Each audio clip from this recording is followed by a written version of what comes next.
Taigi šiandien rodysime apie 5, gal 4 kažkiek triukų su flikeriais. Smagaus žiūrėjimų. Pirmasis triukas įrodo rapolas. Pirmasis triukas tai yra vienas iš mano mėgstamiausių. Tai yra ratukas su pakelimu.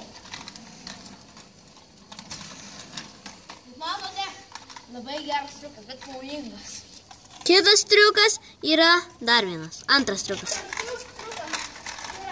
Dvigubas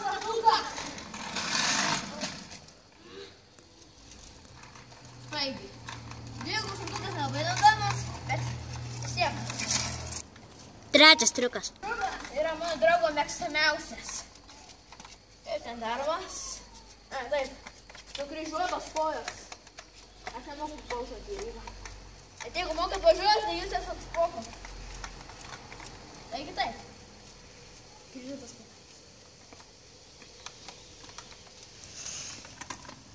Trečias triukas. Palauk.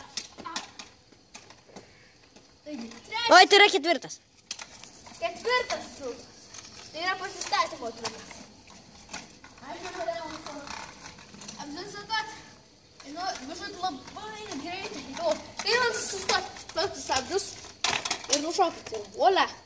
Pasistatyti. Penktas triukas. Tas triukas yra užvažiuoti taip, kaip matai, jis važiuoja. Opa! Ir kažkaip užvažiuoti. Subscribinkit ir laikykit ir rašykite, su kuo dar. Viso gero.